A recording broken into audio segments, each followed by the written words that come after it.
It was really enlightening to be able to read about the case study about this family that only wanted to receive care from the Caucasian ethnicity.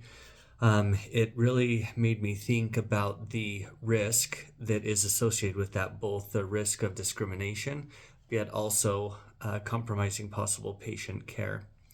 I would make sure that that is definitely something that everyone understands. And my recommendation, obviously, for this would be to accommodate this desire as much as possible. We do not know why this request was made, and we don't need to know why. I think that it would be important to work both with your staff and also this family. It would be important to work with the family that made this request to help explain the diversity of our nursing staff. I know specifically here at our facility, we have started to recruit international nurses simply because of the shortage of nurses here in the United States. Many of them have come from the Philippines, and it's been a little bit of a wake-up call, I guess, to our community. And I think that it's provided some diversity and some richness to our community as well. But I would also help this family understand that the experience and the level of care is going to be high, regardless of whatever ethnicity that the nursing staff may have.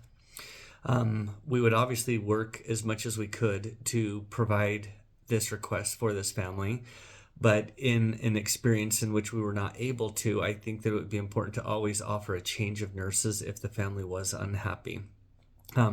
The interesting thing that I thought about was it's not just going to be the nurses or the nursing staff that is taking care of this family. You're going to have physicians involved. You're going to have different types of therapists probably visiting, different types of technicians as well. Housekeeping is going to play a role, and even food services. So helping this family, I think, understand the complexity of their request would be very, very important. But I think that it would be our responsibility to aid in the healing of this patient to accommodate their request as much as possible. It would obviously create a large impact to both the patient, their family, and also to the facility staff. I think that they would need to be understanding that they would be receiving great care. And I think that for our staff, it could cause issues such as resentment, towards that family, possibly wondering why maybe they got this special consideration. The staff could be frustrated with discrimination or maybe some favoritism as well. But I think it would also be important that our staff would need to understand that the goal is to offer a high level of care, and that we would be able to offer that to this family regardless of race. I think even the person specifically out of this case study that would be mostly impacted would be Maria, who was the one that was told or the request was made to Maria. Her being of Mexican descent, she could have taken this very personally, and it could be something that could bother her. And so I think that it would be important to let her know that, the facility understands. Again, while we don't understand why they made this request, it's nothing personal, and we would still be able to find other patients for Maria to take care of. I also thought about the impact of an HR organization.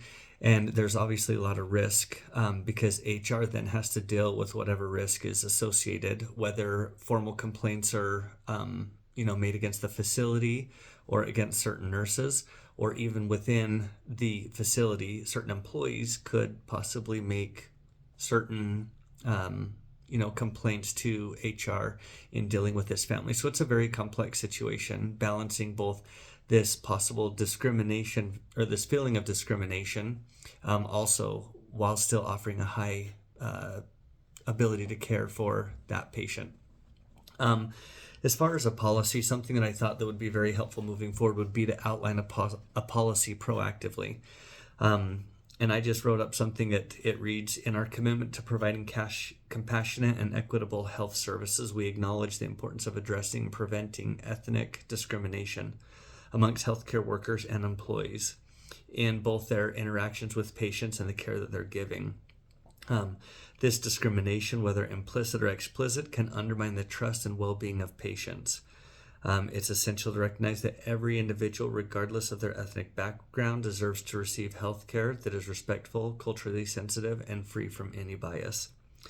I thought that you could actually break out even further within the organization to look at different actions that they can take that can help to battle discrimination.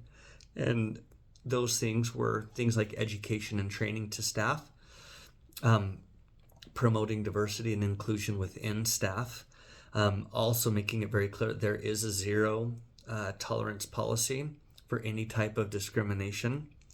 I think that cultural integration and learning about cultures would be important and beneficial to staff as well. Patient advocacy, I feel, should also be a part of this policy.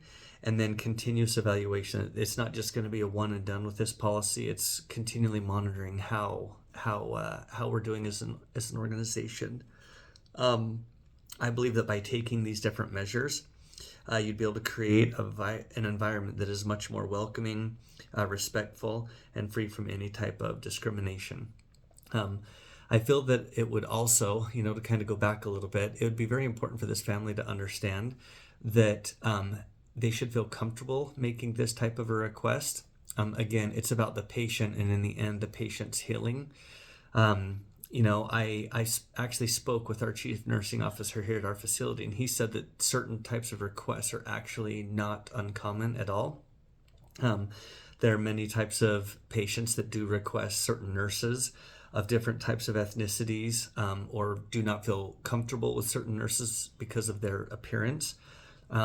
We've actually had nurses requested of specific religions, and even work experience that they have requested. They want someone that has, worked on the floor, has been involved in direct patient care for a certain amount of time. So again, while this is something that is very complex and sometimes difficult to understand, the end goal, I believe, for an organization should be patient care.